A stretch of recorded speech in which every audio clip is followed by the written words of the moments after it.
নমস্কার বন্ধুরা, আমি সঞ্জিত আপনাদের সামনে আরও একটি ইনফরমেটিভ ভিডিও নিয়ে হাজির হয়েছি। আজকে যেই বিষয়টা নিয়ে আপনাদের সামনে আলোচনা করতে চলেছি সেটা হচ্ছে গোলাপ গাছ। অনেক বাগানিদেরই একটাই প্রশ্ন যে আমার গোলাপ গাছ ভালো হয় না, আমার গোলাপ গাছ বাঁচে না, আমার গোলাপ গাছ মরে যায়, আমি গোলাপ গাছ রাখতে পারি না। দেখুন, গোলাপ গাছ করা যারা জানে তাদের ক্ষেত্রে খুব সহজ, আর যারা জানে না তাদের কাছে খুব কঠিন। গোলাপ গাছ করা এমন কিছু না। গোলাপ গাছ করার জন্য কিছু কিছু জিনিস আপনাদের মাথায় রাখতে হবে। সেই জিনিসগুলো হচ্ছে, আপনারা যখনই গোলাপ গাছ করবেন আপনাদের 3 রকম বীজ তেল রাখতে হবে। যেমন একটা হচ্ছে কাকা, একটা হচ্ছে কনফিডার, আর একটা হচ্ছে সুপার সোনাটা। এই গোলাপ গাছ করলে পোকার ওষুধ মাস্ট, মানে বীজ তেল আপনাদের রাখতেই হবে। আর ফাঙ্গিসাইড, যে কোনো ফাঙ্গিসাইড হোক, সেটা স্যাপ হোক, ব্যাবিস্টিন হোক, এইগুলো আপনাদের কিন্তু রাখতে হবে। এই জিনিসগুলো আপনার রাখলেই গোলাপ গাছ আপনারা খুব সহজেই করতে পারবেন। আর প্রত্যেক গোলাপ গাছে আপনাকে দেখাই, আমারই এই গাছগুলো, কয়েকটা গাছ আছে আমার একটু মানে যত্নের গাফিলতিতে কিছু কিছু জায়গায় পোকা ধরেছে বা জলের টান দিয়েছে। এই গোলাপ গাছের এইগুলো আপনারা বুঝতে হবে। এই যে দেখুন, এই যে পাতাটা দেখছেন, এই যে পাতাটা, এটা জলের টানের জন্য এরকম সাইড পড়ে। আবার এই যে পাতার মধ্যেই অনেকগুলো পাতা আছে, দেখুন এই যে দেখাচ্ছি, এই যে ভেতরে দেখুন, এই যে ছিট ছিট ছিট ছিট ছিট ছিট হয়ে আছে, এই যে ছিট ছিট ছিট ছিট হয়ে আছে। অনেক ধরনের কিছু গোলাপ গাছের পাতা আছে আমার কাছে নেই, দেখবেন এই যে এটা দেখাও, এই যে দেখুন, এই যে এই পাতাটা দেখতে পাচ্ছেন। আপনারা ভাবছেন হয়তো যে এই পাতাটা রোদে এরকম জ্বলে যাচ্ছে বা পুড়ে যাচ্ছে, কিন্তু না, এই যে পাতাটা যে দেখছেন, এটা পোকা ধরেছে। আপনারা খালি চোখে দেখতে পারবেন না, কিন্তু এটা পোকা ধরেছে। এই যে গোলাপ গাছের এই সমস্যাগুলো কিন্তু ভীষণভাবে হয়। তো সেই জন্য আমারই এটা একটু আমি অনেক দিন ধরে এতে পোকার ওষুধ দিতে পারছি না সময়ের অভাবে, যেই কারণে এই সমস্যাগুলো হয়েছে। তো এগুলো ঠিক হয়ে যাবে। তো সেই জন্যই ভাবলাম আপনাদের এই ভিডিওগুলো করে দেখিয়ে দিই যে আপনারাও কিভাবে এর থেকে নিস্তার পাবেন। তো সর্বপ্রথম যেটা হচ্ছে, গোলাপ গাছ আপনার এই সময়টা গোলাপ গাছের কিন্তু নতুন শুট ছাড়া চালু করে। এই শুট আপনি গাছে যত বার করতে পারবেন তত আপনার গাছে কিন্তু ফুলের সংখ্যা বাড়বে। যেরকম দেখুন, এই যে ভিডিওটাই দেখুন, এই যে এটা আমি নতুন শুট বার করেছি। এই যে দেখছেন গাছের গোড়া থেকে শুটটা এরকম ঠিক গোড়া থেকে বেরোবে। এলা আলাদা, শুট আলাদা। এলা কিন্তু আপনি দেখেই চিনতে পারবেন এলা কোনটা, আর এইটা হচ্ছে শুট। এই দেখুন নিচ দিয়ে ডালগুলো বেরিয়েছে। শুটের ডাল সবসময় এরকম নিচ দিয়ে বেরোবে, এরকম মোটা হয়ে বেরোবে। আর এরকম নতুন শুট থেকে আবার যত এরকম মোটা মোটা ডাল বার করতে পারবেন তত কিন্তু, এই যে দেখুন শুট থেকে এই যে নতুন ডাল ব্রাঞ্চ বেরিয়েছে, এই যে শুট থেকে দেখুন নতুন ব্রাঞ্চ বেরিয়েছে। এইরকম ব্রাঞ্চ যত বার করতে পারবেন গাছ তত ঝাঁকড়া হবে, তত ফুলের সংখ্যা আপনার বাড়বে। তো এই গোলাপ গাছ এই গরমকালে করণীয় হচ্ছে, গোলাপ গাছ দিনে 2 থেকে 3 বার আপনারা ঠান্ডা জল, যে কোনো ফ্রিজে রাখা ঠান্ডা জল, সেই ঠান্ডা জলের সাথে সামান্য পরিমাণ নর্মাল ওয়াটার মিশিয়ে ঠান্ডা জল স্প্রে করে দেবেন দিনে 3 বার। দিনে 3 বার আপনারা গোলাপ গাছে ঠান্ডা জল স্প্রে করবেন। আর গোলাপ গাছ এই সময়, অনেক সময় গাছের কিছু কিছু শুকনো ডাল থাকে, সেই শুকনো ডালগুলো আপনারা কেটে দেওয়ার চেষ্টা করবেন। আর গোলাপ গাছের এই যে গোড়াটা আছে, এই যে গোড়াটা দেখতে পাচ্ছেন, এই যে গোড়াটা অসংখ্য সূক্ষ্ম সূক্ষ্ম দেখুন, এই যে শিকড় বেরিয়েছে। এই শিকড়গুলো কিন্তু আপনাকে এই গরমের রোদের তাপ থেকে আপনাকে বাঁচাতে হবে। সেইটা বাঁচানোর জন্য এই গোড়াটা সবসময় আপনাকে ভেজা ভেজা রাখতে হবে। আর ময়েশ্চার রাখার জন্য আপনাকে মালচিং করতে হবে। মালচিং করার জন্য এই গোড়াতে আপনারা কি করবেন, যে কোনো ধরুন বাজারে গেলে দেখবেন আলুর বস্তা আছে, নেট মতন যে আলুর বস্তাগুলো হয়, সেই আলুর বস্তা কেটে এই গোড়াটায় দিয়ে দেবেন, যাতে ময়েশ্চার ভাবটা ধরে রাখে। আলুর বস্তা না থাকলে আপনার বাড়িতে যদি ছেঁড়া গ্রিন নেট থাকে, গ্রিন নেটও দিতে পারেন। সেই গ্রিন নেটও আপনারা ওই গোড়ায় ময়েশ্চার ধরে রাখার জন্য দিতে পারেন। গ্রিন নেট না থাকলে আপনাদের বাড়িতে যদি পুরনো গাছের কোনো পাতা থাকে, সেইগুলোও গোড়াতে দিতে পারেন ময়েশ্চার ধরে রাখার জন্য। তারপরেও আপনারা খড় থাকলে খড় দিতে পারেন ময়েশ্চার ধরে রাখার জন্য। তো এই গাছগুলো এখন মার্চ মাস, গরমের অত্যাধিক গরম বেড়ে গেছে, এই সময় আমি এই মালচিংগুলোও এই সাথে সাথে করে দেবো। যখন আমি করব তখন আপনাদের সামনে সেই ভিডিওটাও তুলে ধরবো। আর গোলাপ গাছের ক্ষেত্রে এই গোড়ায় ময়েশ্চার ধরে রাখলেই কিন্তু ওই যে শুট ডালটা বেরায় সেই ডালটা কিন্তু বেরোতে সাহায্য হবে। খাওয়ার বলতে এই গাছে আপনারা হাড় গুঁড়ো, শিংকুচি, তারপরে হচ্ছে সর্ষের খোল, লেদার ডাস্ট, এইগুলো দিয়ে আপনারা একটা মিক্সচার খাবার বানিয়ে নিতে পারেন। তাও না বানাতে পারলে নার্সারিতে গেলে আপনার মিশ্র সার নিয়ে আসতে পারেন। আর সর্ষের খোল আর ডিএপি ভিজিয়ে সেই জলটাও আপনারা 15 দিন অন্তর অন্তর এই গাছে দেবেন। আর আরেকটা জিনিস, এই যে গরম বাড়ছে এখন আস্তে আস্তে গোলাপ গাছে খাবার দেওয়াটা আপনারা একটু অ্যাভয়েড করবেন। গোলাপ গাছে গরমকালে খাবার নিতে পারে না, সেই ফলে সেরকম করলে শিকড়ের ডিস্টার্ব শুরু হয়ে যাবে, আর শিকড়ের ডিস্টার্ব শুরু হয়ে গেলেই গোলাপ গাছ কিন্তু মারা যাবে। ওই জন্য গরমকালে আপনাদের শিকড়টাকে ঠিক রাখার মানে যে পরিকল্পনাটা সেইটা নিতে হবে। খাবারের দিকে ধ্যান দিলে গরমকালে চলবে না। গরমকালে গাছ আপনি যত কম খাবার দেবেন তত গাছ ভালো থাকবে। আপনি জল দিন, যত খুশি জল দিন, গাছকে 3 বার করে স্নান করিয়ে দিন, তাহলেই কিন্তু গোলাপ গাছ ভালো হবে। আর একটা জিনিস দেখিয়ে দিই, এই যে গোলাপ গাছ রয়েছে, এই গোলাপ গাছে এই গরমকালে আমি আর কোনো ফুল নেব না। এই গোলাপ গাছের ফুল নেওয়া মানে গাছের একটা চাপ তৈরি হওয়া। কুড়ি হলেই আমি গোলাপ গাছের কুড়িগুলো কেটে দেবো। কোনো কুড়ি আমি এই গাছে নেব না, আর ফুলও নেব না। কারণ ফুলের সাইজ গরমকাল হলেই ফুলের সাইজের ছোট হয়ে যায়। এখন ফুলের সাইজ যদি 1 ইঞ্চি হয়, গরমকালে শীতকাল আসলে সেটাই আবার 5 ইঞ্চি সাইজের হয়ে যাবে। মানে ফুলের সাইজ কিন্তু শীতকালে বেড়ে যাবে। তার জন্য গরমকালে একটা ফুল আসা মানে এই গাছের সমস্ত ধ্যান ওই ফুলের দিকে চলে যায়, ফলে গাছটা আস্তে আস্তে কমজোরি হয়ে যায়। তার জন্য গরমকালে আপনারা চেষ্টা করবেন ফুল না নেওয়ার। আপনার গাছ হেলদি থাকলে আপনি শীতকালে নিন না, যত খুশি ফুল নিন, কোনো অসুবিধা নেই। সেই জন্য আমি কি করব, এখন গাছের ডালগুলো এই যে ফুল যত হয়ে রয়েছে সেগুলো কেটে দেবো। আর কাটার আগে সব সময়ের জন্য যখনই আপনারা কাটারটা ব্যবহার করবেন তখন কাটারটা আপনাদের একটু পরিষ্কার করে নিতে হবে। সেইটা পরিষ্কার করার, যার কাছে ধরুন বাড়িতে স্যানিটাইজার আছে স্যানিটাইজার দিয়ে পরিষ্কার করতে পারেন।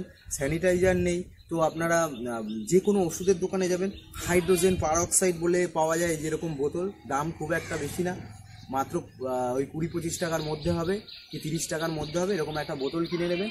এই হাইড্রোজেন পারঅক্সাইড এটাও গাছের খুব মানে কাজে, এটা গাছের অক্সিজেন নিতে আপনি গাছের গোড়াতেও দিতে পারেন মানে, আর যদি মনে করেন গাছে স্প্রেও করতে পারেন, গাছ খুব তরতাজা থাকবে। তো এই হাইড্রোজেন পারঅক্সাইড দিয়েও আপনারা স্যানিটাইজ করে নিতে পারেন। যে কোনো ওষুধের দোকানে গেলেই আপনারা এই হাইড্রোজেন পারঅক্সাইড পাবেন। এই যে আমি এটাকে দিয়ে ভালো করে স্যানিটাইজ করে, এটা সব সময়ের জন্য আপনারা যখনই মানে কাটার ইউজ করবেন একটু পারলে কাটারটাকে ভালো করে মুছে নেবেন, যাতে কোনো ফাঙ্গাল ব্যাকটেরিয়া ইনফেকশন মানে এইগুলো গাছের মধ্যে না। এই যে ফুলগুলো আছে এই ফুলগুলো সব আমি এখান থেকে কেটে, ফুলগুলো সব কেটে, ফুলের মায়া করলে চলবে না। আপনার গাছ ভালো থাকলে ফুল নিশ্চয়ই হবে, প্রচুর ফুল হবে, সেই নিয়ে কোনো সমস্যা নেই। এর জন্য গাছ ভালো রাখুন, ফুল আপনার এমনিই হবে, কোনো অসুবিধা। ফুল যখনই আপনারা কাটবেন, প্রথমে এই যে এই 3 পাতার দেখবেন পাতা বেরায়, সেইটা ছেড়ে আপনারা এই যে 5 পাতা যখনই থাকবে সেইখান থেকে কেটে দেবেন। একদম গোড়া থেকে কাটবেন না, একটু ওপর থেকে কাটবেন, এরকমভাবে কেটে দেবেন। তো গোড়া থেকেও কাটতে পারেন, অসুবিধা নেই, মানে বেশি গোড়া থেকে কাটবেন না, যাতে গোড়া থেকে আবার নতুন করে নতুন ডাল ছাড়তে পারে, সেরকমভাবে কেটে দেবেন। আর নরম ডাল হলে একটু ডিপ করে কাটবেন, নরম ডাল হলে একটু মানে ডিপ করে কাটলে গোলাপ গাছটা হার্ডি হবে, কোনো ফুল লাগবে না, কোনো ফুল লাগবে। সব আমি এখন কেটে দেব। এই সব কুড়ি বেরোচ্ছে, এখন আমি সব কেটে দেব।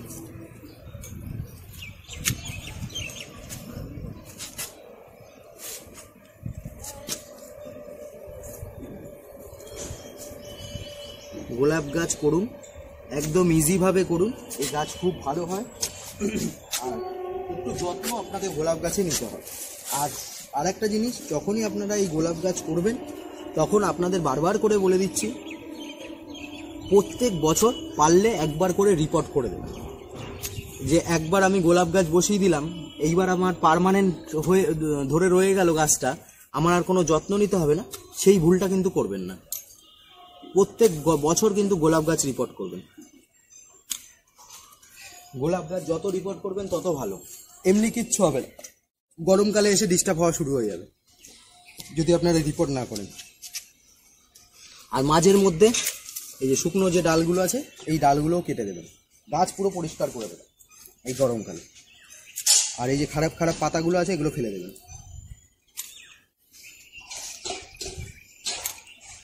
মাঝের মধ্যে পারলে হিউমিক অ্যাসিড 15 দিন অন্তর অন্তর একটু হিউমিক অ্যাসিডের জল দেবেন, ঠিক আছে? হিউমিক অ্যাসিডের জল আপনারা জানেন, হিউমিক অ্যাসিডের জল গাছের গোড়ায় দিলে গাছ খুব ভালো হয়, গাছের পিএইচটা ভালো করে। আর চুন জল, এই চুন জলও মাঝের মধ্যে আপনারা গাছের গোড়ায় দেবেন, তাতে ফাঙ্গাল ব্যাকটেরিয়া ইনফেকশন এগুলো গাছের শিকড়ে হবে না।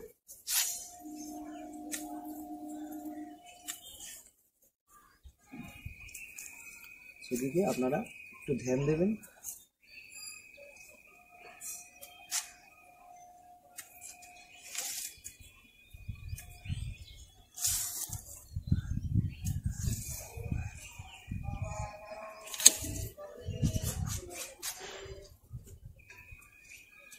আরেকটা আছে।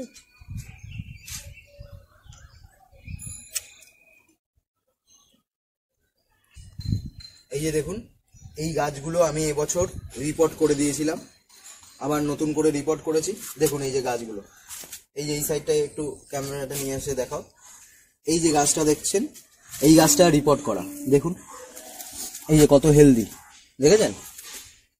আমি এখনো পর্যন্ত এই গাছে খাবার দিইনি, এই খাবার দেবো এবার। এই যে দেখুন গাছটা কত হেলদি, কত হেলদি হয়েছে দেখুন রিপোর্ট করার পরে। মাত্র 15 দিন হয়েছে এটা রিপোর্ট করেছি, 15 দিনে গাছের চেহারা দেখুন। এই যে নতুন নতুন ব্রাঞ্চ ছাড়ছে দেখুন রিপোর্ট করার পরে, এই যে দেখুন সব ব্রাঞ্চ ছাড়ছে, কত কত ব্রাঞ্চ ছেড়েছে দেখুন।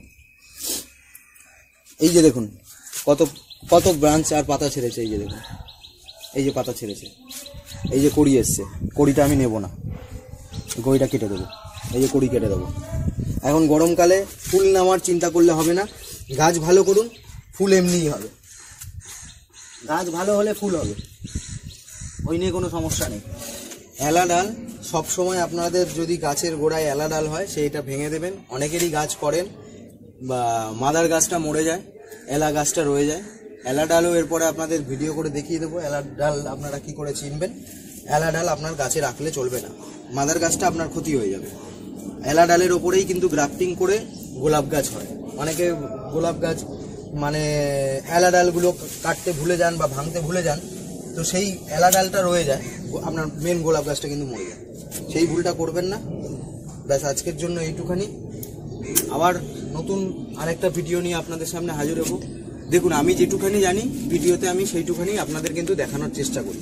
আমি খুব অভিজ্ঞতা সম্পূর্ণ না যে গাছ সম্বন্ধে বিরাট কিছু জানি, যেটুখানি আমি শিখেছি, যেটুখানি আমি বুঝতে পারি, যেটুখানি সমস্যা আমি বুঝি, সেইটুখানি কিন্তু আমি ভিডিওর মাধ্যমে আপনাদের সামনে তুলে ধরি। আমার থেকে জানেন অনেকে আছে, আমার ভিডিওতে যদি কোনো ভুল ভ্রান্তি বা কিছু হয় আপনারা অতি অবশ্যই কমেন্ট করে জানাবেন, শেখার কোনো শেষ নেই। আপনারাও জানাতে পারেন যে হ্যাঁ আমি এই জিনিসটা ভুল করছি বা এইটা অন্য রকম করলে ভালো হতো, তো সেরকম হলে আমাকে নিশ্চয়ই কমেন্ট করে জানাবেন। আমার ইউটিউব চ্যানেল আছে, ইউটিউব চ্যানেল হচ্ছে নেচার অ্যান্ড গার্ডেন্স, আর ইনস্টাগ্রামে সঞ্জীব বলে চ্যানেল আছে, আর ফেসবুকে হচ্ছে আমি সঞ্জীব নাথ বলে যে প্রোফাইলটা আছে ওই প্রোফাইলটা দিয়ে আমি এই গাছের ভিডিওগুলো আপলোড করে থাকি। তো শেখার কোনো শেষ নেই, আমি মনে করি শেখার কোনো শেষ নেই। মানুষ একদম বৃদ্ধ বয়স পর্যন্ত গিয়েও মানুষ শেখে। তো ওই জন্য কোনো ভুলভ্রান্তি হলে আপনারা নিশ্চয়ই কমেন্ট করে জানাবেন, সেই জিনিসগুলো আমিও সেই জিনিসের ওপর ধ্যান দেব। আর আমি যেইটুখানি মানে বুঝি বা যেইটুখানি করে আমি উপকার পাই সেইটুখানি আপনাদের সামনে তুলে ধরি। তো আজকের জন্য এইটুখানি, আপনাদের অসংখ্য ধন্যবাদ। যে বাংলাদেশ থেকেও আমার অনেকে ভিডিও দেখেন বা ইন্ডিয়াতে প্রচুর লোক আমার ভিডিও দেখেন, তো সে যারা ভিডিও দেখেন তাদেরকে অসংখ্য ধন্যবাদ আমার ভিডিওটা দেখার জন্য। আর একটাই অনুরোধ করব, আপনারা ভিডিও যারাই দেখেন তারা একটু চেষ্টা করবেন ভিডিওটা পুরো দেখার জন্য, পুরো দেখার জন্য আপনাদের অনুরোধ করব। আর ভিডিওটা যদি ভালো লাগে একটা লাইক করবেন, কমেন্ট করবেন এবং ভিডিওটা শেয়ার করে দেবেন আরও কারোর কাছে পৌঁছে দেওয়ার জন্য। ব্যাস এইটুখানি আপনাদের কাছে অনুরোধ। আজকে এই বলেই আমার ভিডিওটা শেষ করলাম। নমস্কার, ধন্যবাদ।